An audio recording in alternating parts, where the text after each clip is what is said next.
এই মহানতাখিনি আমি প্ৰভু ভগৱন্তক যে আজি ইমান বছৰে জনাই নজনাই সেৱা কৰা শুভফল পাইছোঁ বুলি আমি অনুভৱ হৈছে। কাৰণ আমাৰ এতিয়া এই যিখিনি আমাৰ হৈ গ'ল দেখিলোঁ সেইখিনি তেখেতৰ লীলা বুলি আমি তেখেতক শতকোটিবাৰ প্ৰণাম জনাইছোঁ। আৰু এনেধৰণে বাহিৰে ভিতৰে আমাক গুৰু হিচাপে থাকি কোনো কামতে যাতে বিপৰ্যয় নপঠায় তেনেধৰণে থাকি আৰু সেই তেখেতৰ কৃপা অনুসৰি আমি আমাৰ গুৰুলৈ এভাগ টিকট আহিছিল ৰাম মন্দিৰ নিৰ্মাণৰ নিমিত্তে। আমি যা অলপ আৰ্থিক অনুদান আমি সেই প্ৰভুৰ নিৰ্মাণৰ কাৰণে আমি দিবলৈ সক্ষম হৈছোঁ প্ৰভু ভগৱন্তৰ। বহুত বহুত পুণ্যৰ কথা।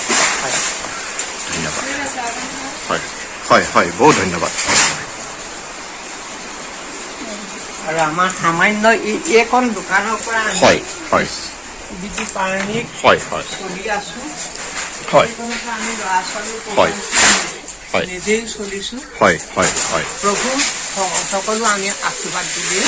আমি নকশিৰে অকল প্ৰভুৰ বাদে আমাৰ একো নাই। এই হৃদয়ত তেখেতক অসংখ্য চক্ৰ গদা পদ্ম চাৰি অস্ত্ৰ আমি দায়িত্ব লৈ থাকোঁ। এই কণ্ঠত এতিয়া আমি সেই মেডিকেলত থকাৰ কাৰণে সেইভাগ আমি বেগতে ভৰাই থৈছোঁ। এতিয়ালৈকে ধাৰণ কৰা নাই। আমি শোধন কৰি এতিয়া ধাৰণ কৰিম আৰু আজিৰ পৰা আমি। আৰু এনেকুৱা এটা আমাৰ হৃদয়ত পাইছোঁ যাতে আমাৰ এই বস্ত্ৰ এইবলৈ আমাৰ মন যোৱা নাই। আমাৰ মনটো অলপ হ'লেও আমি যে প্ৰভুক সেৱা কৰা কিবা অকণ আমি পাইছোঁ বুলি আমি অনুভৱ এটা পাইছোঁ। আৰু যাতে প্ৰভু ভগৱন্তই সেই প্ৰসাদৰ পৰা আমাক কোনো দিনেই যত্মে যত্মে তেখেতৰ শ্ৰীচৰণ সেৱা কৰি থাকিবলৈ যাতে প্ৰভুৱে আমাক আশীষ প্ৰদান কৰে। সেই আপোনাৰ জৰিয়তে আমি সকলো নৰ ঈশ্বৰ নৰেশ্বৰ এই অসম ভাৰতবৰ্ষৰ পুণ্যময় ভূমিত আমি যে মানৱ জন্ম ধৰি সফল হৈছোঁ বুলি আমি মনত অহংকাৰ কৰা নাই, কিন্তু তথাপিতো আৰু যদিও অহংকাৰো হৈছে আমি প্ৰভু চৰণত শতকোটিবাৰ প্ৰণাম জনাইছোঁ। আৰু তেনেকুৱা অসম্ভাৱ আমাৰ মনত বা হৃদয়ত নানক আৰু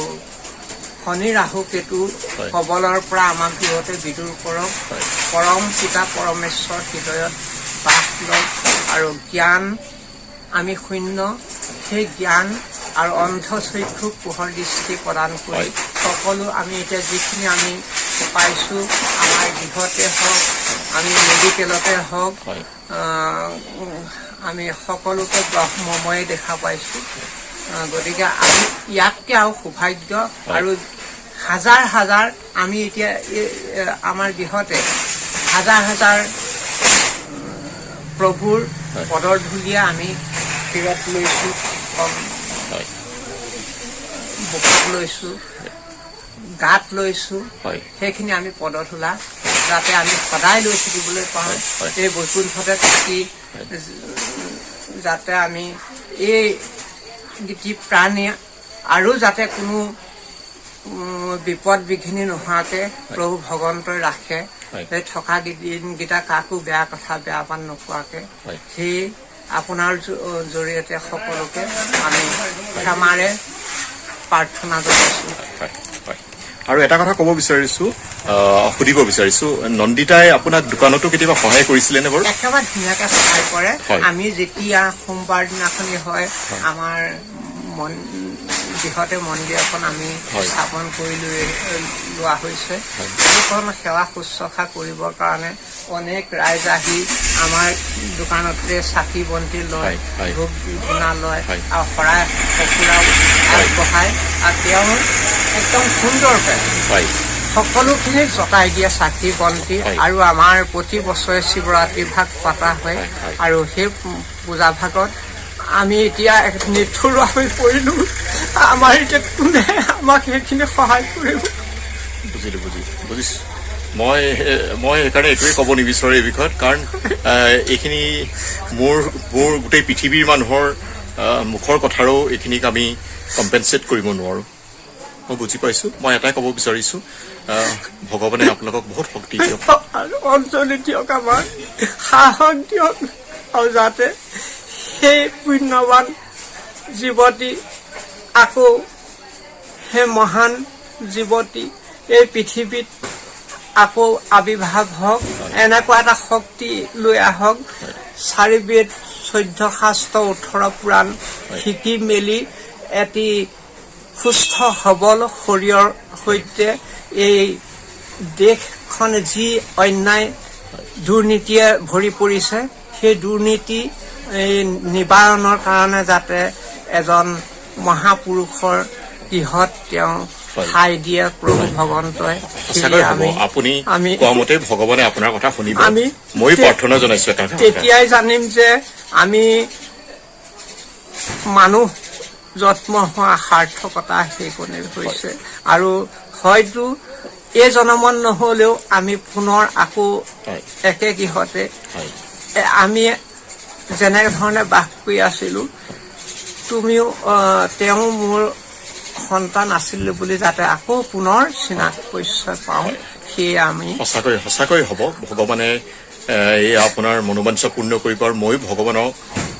আপুনি কোৱা কথাখিনি সন্মতি জনাই ময়ো একেটাই ভগৱানৰ ওচৰত প্ৰাৰ্থনা জনাইছো আৰু এটা কথা ক'ব বিচাৰিছো পঢ়া টেবুলখন একেবাৰে দোকানৰ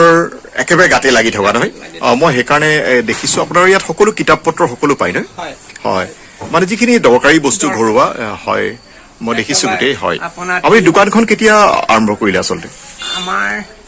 আপোনাৰ সৰুতে মোৰ এতিয়া মাতৃ বিয়োগ হ'ল হয় আৰু আমাৰ ককাতাও এজন ভাল নাম জ্বলা ব্যক্তি আছিল এতিয়া আপোনাৰ সমস্ত হয়তো যদি গম লয় বাসুদেৱ স্থানত তেতিয়া প্ৰভুসকলে নিশ্চয় আপোনালোকক অৱগত কৰিব আৰু তেখেতৰ নামত কিতাপ পত্ৰও পাব হয় তেখেতৰ নামটো আমাক জনাওক ৰমামিস্ত্ৰী হয় স্বৰ্গীয় ৰমামিস্ত্ৰী ইত্যাদি আৰু গতিকে মোৰ পিতৃ আছিল স্বৰ্গীয় ডম্বৰুধৰ শইকীয়া তেখেতলোকৰ পৌৰুষতে আমি জন্মগ্ৰহণ হোৱা আৰু তেখেতৰ লোকৰনো কি পুণ্য আছিল আমি একো নাজানো আৰু তেখেতলোকৰ জৰিয়তে আমি এই পৃথিৱীত জন্মগ্ৰহণ কৰি যে আমাৰ সামান্য এটা মানুহ হৈও নাইবা আমাৰ এই নামটো কোনো কাৰণত কোনেও নাজানিলেহেঁতেন আজি আছো কাইলে যদি গুচি গলোহেঁতেন গাঁও দুখন মানে জানিলেহেঁতেন কিন্তু এতিয়া তেওঁৰ জৰিয়তে আমি যদিও পাছত যাওঁ তথাপিও এই নামটো আমুকৰ পিতৃ আছিল সেইষা কথা ফাটি ফুটি ওলাই আছে আমি তাৰ কাৰণে সমূহ নৰৰূপী নৰেশ্বৰ সকলোকে আমি শতকোটিবাৰ প্ৰণাম জনাম আৰু সকলোৱে আমাক যিখিনি উপকাৰ কৰিলে এই ঋণ আমি যত্মেও সেই ঋণৰ পৰিশোধ কৰিব নোৱাৰো তেখেতলোকৰ শ্ৰীচৰণতে সদায় আমাক যেন ঠাই মই গম পাইছো মই এইষাৰ কথা মই বহুত দিনৰ পৰা আপুনি ইমান গ্ৰেটিটিউডফুল পাৰ্চন হয় আপোনাৰ গোটেই শৰীৰটো কৃতজ্ঞতাৰে ভৰি পৰিছে মই প্ৰতিটো আপোনালোকৰ যিমানবিলাক নিউজ আছে প্ৰতিটো নিউজতে আপুনি বাৰে বাৰে অসমৰ ৰাইজক আপোনালোকে শতকোটি প্ৰণাম জনাইছে এনেকুৱা গ্ৰেটিটিউডফুল পাৰ্চন বহুত কম জন্ম হয় পৃথিৱীত মই আপোনাৰ কথা ক'ব বিচাৰিছো কাৰণ পৃথিৱীত মই ভাবো ভগৱানে দুটা বস্তু মানুহক খুব কম মানুহক দিয়া এটা হৈছে সৃষ্টিশীলতা ক্ৰিয়েটিভিটি আৰু এটা হৈছে গ্ৰেটিটিউডফুলনেছ আৰু গ্ৰেটিটিউড বহুত কম মানুহক দিয়ে কৃতজ্ঞতা স্বীকাৰ কৰিব পৰা ক্ষমতা আৰু মই ভাবো আপোনাক ভগৱানে দুইটা বস্তু একেলগেই দিছে সেইটো কাৰণে আপুনি নিজৰ সেই ছুপাৰ গাৰ্ল বুলি ক'ব বিচাৰিছো ইংৰাজীত কৈ ছুপাৰ ডিভা আচলতে তেওঁ ইমান ধুনীয়া কবিতা আবৃত্তি কৰে ছুপাৰ ডিভা বুলি ক'ব বিচাৰিছো তেখেতে ষ্টাৰ হয় মানে আৰু তেখেতৰ আপুনি মই জানো যে ল'ৰা ছোৱালী কিবা যদি ভাল ক্ৰিয়েটিভিটি কিবা এটা কৰে মই সেই দায়িত্ব সদায় মই গোটেই কৃতজ্ঞতাখিনি মাক দেউতাকলৈ দিওঁ সদায় মই দিওঁ কাৰণ মই জানো মাক দেউতাকৰ ঘৰখনৰ আপোনাৰ সংস্কাৰৰ অবিহনে সেইটো সম্ভৱ নহয় আমি আৰু আপোনাৰ জৰিয়তে আমাৰ এই যিখিনি আমি মহানতা বা কীৰ্তিখিনি আমি নিস্বাৰ্থভাৱে দিয়ে আমি পিতৃ মাতৃয়ে আমি আমাৰ নন্দিতাৰ যিখন কলেজত শিক্ষা গ্ৰহণ কৰি এতিয়া এনেকুৱাখিনি দুৰ্গতি হ'ল আৰু তেখেতলোকক আমি এই কীৰ্তিখিনি অৰ্পণ কৰিছোঁ তেখেতলোকৰ কাৰণেই এই মহানতাখিনি আমি দেখা পালোঁ তাৰমানে আমাৰ শিক্ষকসকল প্ৰিন্সিপালসকল আৰু ছাত্ৰ ছাত্ৰীসকলে যিখিনি তাৰমানে এই মহানতাৰ গোটেইখিনি তেখেত লোককে আমি বহুত বহুত বহুত বহুত বহুত মোৰ ক'বলৈ একো ভাষা নাই মই কালিৰ পৰা কিমান বাজে চকু পানী ওলাইছে মই আপোনাক বুজাব নোৱাৰো মই বুজাব নোৱাৰো দাদা আপুনি মই বুজাব নোৱাৰো দাদা বুজাব নোৱাৰো আপুনি অলপ ধৈৰ্য ধৰিব লাগিব ভগৱানে আপোনাক শক্তি দিয়ক মই কালিৰ পৰা একেটা কথাই কৈছো মই একো কথা মই কালিৰ পৰা মই কোৱা নাই এটা কথাই মই কৈছো আপোনালোকে ধৈৰ্য দিয়ক আপোনাৰ জিয়াৰী ক্ৰিয়েটিভিটি সৃষ্টিশীলতাখিনি মই গোটেই পৃথিৱীৰ মাজত এনেকুৱাকে দাঙি ৰাখিব বিচাৰিছো জানে মানুহে বুজক মই কালিৰ পৰা তেওঁৰ ক্ৰিয়েটিভিটিখিনি চাই মোৰ মুখত ভাষা নাইকিয়া হৈছে মই সেইটো কাৰণে আচলতে আপোনাক এই কথাখিনি সুধিছো আৰু আপুনি এই কথাখিনি সোধাৰ পাছত আপুনি ভাঙি পৰিছে মই বুজিছো প্লিজ আপুনি আমাক তেখেতৰ পঢ়া টেবুলখন দেখুৱাওক এবাৰ চাব বিচাৰিছো ৰাইজে চাওক তেওঁ কিখন পঢ়া টেবুলৰ পৰা ইমানখিনি জীৱনত এচিভ কৰিছিলে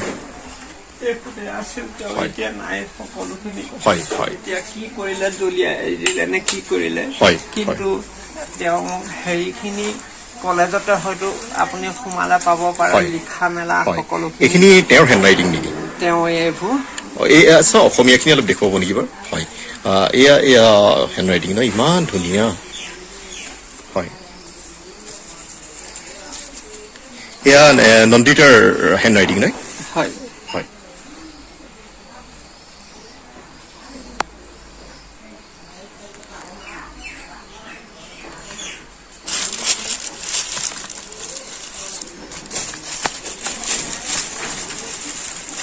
তেওঁ বহু প্ৰগ্ৰেম কৰি বহু হেৰি এইবিলাক পাহৰি থাকিছোঁ গোটেই বস্তুবোৰ যে পায় সেই কিতাপখন কি আছিলে নামটো ইমান ধুনীয়া এখন বহি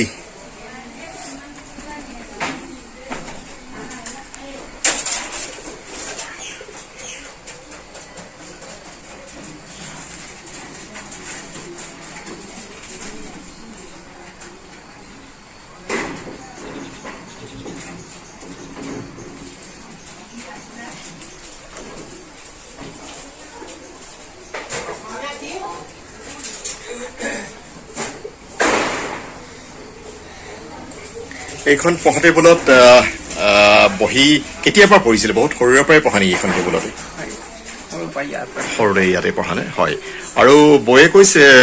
কেতিয়াবা বিচনাতো শুই শুই পঢ়ে হেনো হয় হয় হয় হয় এইখন টেবুলখন এতিয়া নথকা কাৰণে সকলো হটাই পেলালে মাক বাপেকে দেখিলে কষ্ট পাব বুলি হয় হয় আপুনি সেই তালে যাওঁচোন আপোনাৰ লগত দুআষাৰ কথা কওঁ হয়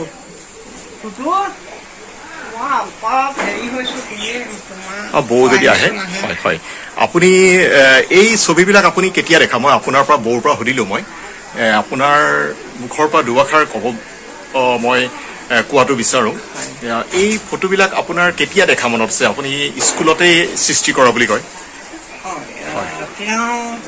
আঁকি পেলানি যেতিয়া এইবোৰ হেৰি কৰে মইতো অবাক খাইছো তাৰ পাছত মই এটাই কথা কৈছো তোমালোকৰ এই প্ৰতিভাটো মই ডাঙৰজনী ছোৱালীও কৰে এইখিনি আৰু তোমালোকে এই প্ৰতিভাটো নেহেৰুৱাবা আৰু ধুনীয়াকে তোমালোকে আটক ধুনীয়াকে এইটো বন্ধোৱা চিষ্টেম কৰা আমাৰ আৰ্থিক অৱস্থাও বৰ ঠিক নহয় এতিয়া অকণ অকণ কিবা এটা কৰিছো আজি বহু বছৰ আগতে এইখিনি বনোৱা তাৰপাছত মই এই দোকানৰ কেৰি বেগে আহে চফা সেইবোৰকে এইবোৰ বন্ধাই আগতে থৈছে বন্ধাই থোৱা আগতে থৈছে এইবোৰ পলিথিন এইবোৰ এনেকে হলেও তোমালোকে আপুনি মোক যে ক'লে এতিয়া মানে আপোনাৰ অলপ এইখিনি অলপ খৰচা হ'ব পাৰে বুলি আপুনি দোকানৰ পৰা যিখিনি আপোনাৰ পলিথিন আহে দোকানৰ বস্তু তাৰে এইখিনি বান্ধি থৈছে আৰু এইখিনি এতিয়া কি ঘুণে খাইছে নেকি বাৰু খাইছে আজি বহু বছৰে হৈছে মই ভাবো এই ফটোখিনি আমি সোনকালে স্কেন কৰি লওঁ স্কেন কৰি ল'লে আপোনাৰ অজৰ্ম হৈ থাকিব নহ'লেতো আৰু ঘুণে খাই খাই গৈ থাকিব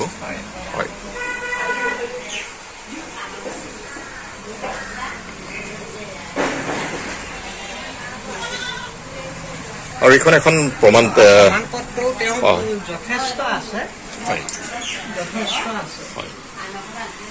চুকাফা দিৱসৰ নেকি চুকাফা দিৱস আৰু তেনেকে সেই প্ৰগ্ৰেমৰ এতিয়া কিতাপ আছে বহুত মূল্যৱান কিতাপ নন্দিতাৰ হাতৰ আখৰ হয় এই 17 চনৰ কিবা এটা পৰীক্ষাৰ হয়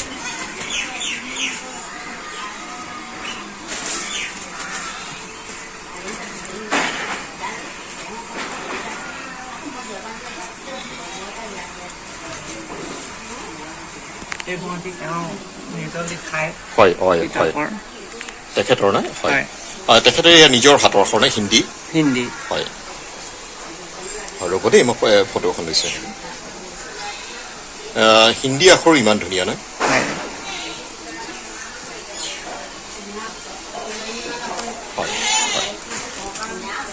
এইখিনি তেওঁৰে কিতাপ নেকি গোটেইখিনি হয়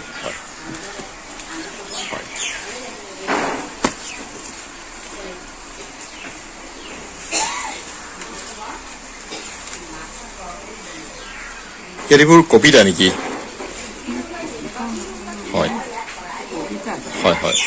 হয় কবিতা যেন লাগিছে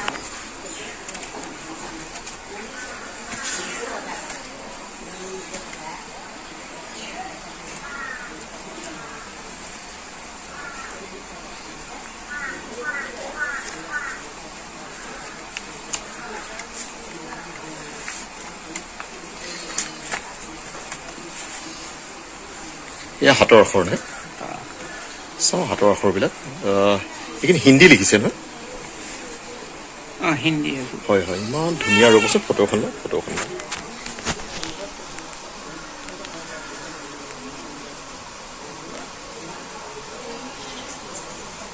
একেবাৰে সপোন এয়া আছিল হিন্দীতে তেওঁ যে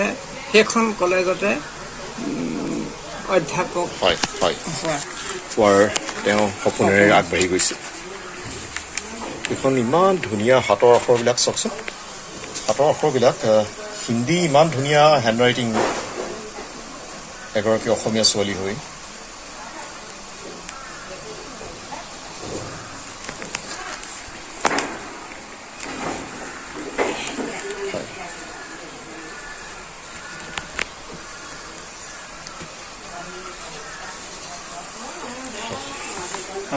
হয় এই ফটোকেইখন হয় বৰ ধুনীয়া হয়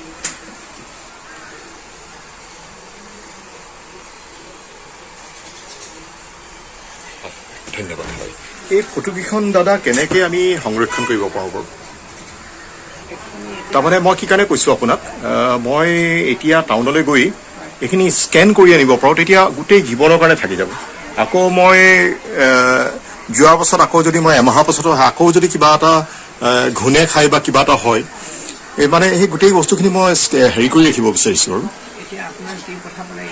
দি পঠাবলৈ নহয় মই এতিয়াই মই টাউনৰ পৰা গৈ পেলাই লৈ আনিম এতিয়াই স্কেন কৰি হয় মোক তাৰমানে কি এই গোটেইখন আপোনাৰ এই আৰ্ট কেইখন তাৰমানে বাকী চাৰ্টিফিকেটখন বাৰু মই ফটো তুলিলে হৈ যাব সেই আৰ্ট কেইখন তেখেতৰ হাতৰ সৃষ্টি নহয় এইটো যাতে নেফাটে দেই নফটাকে এইখিনি এনেকে যেনেকে আছে তেনেকে আমি স্কেন কৰি দিম তেনেকে স্কেন কৰি আমি অজৰ্ম কৰি থৈ দিম আৰু তাৰপিছত ধুনীয়াকে মই প্লাষ্টিকৰ বেগত ভৰাই দি দিম আৰু এইখিনি তেতিয়া গোটেই জীৱনৰ কাৰণে থাকি যাব দেই হয় বহুত ধন্যবাদ আমাৰখিনি কোৱাৰ কাৰণে দেই মই এতিয়া ইয়াৰ অলপ ফটো লৈ লওঁ দেই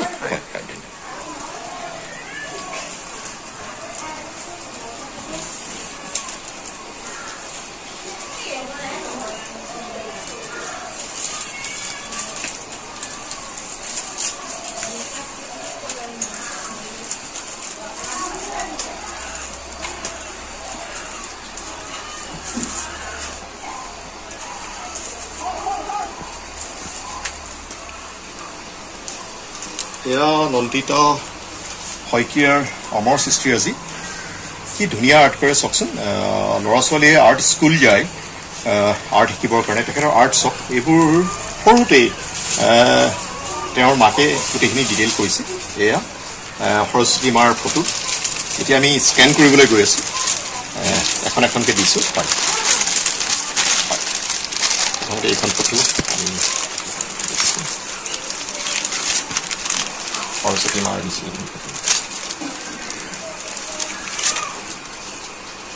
এখন ফটো তাত নামো আছে নন্দিতাৰ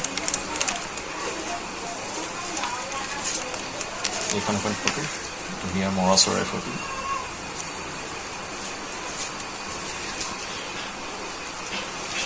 এইখন এখন ধুনীয়া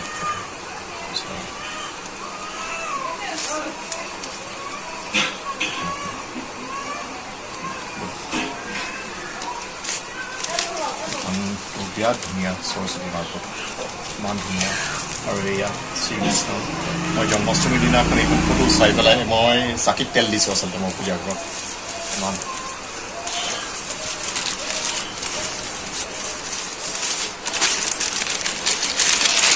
তুমি তেতিয়াহ'লে স্কেন কৰিম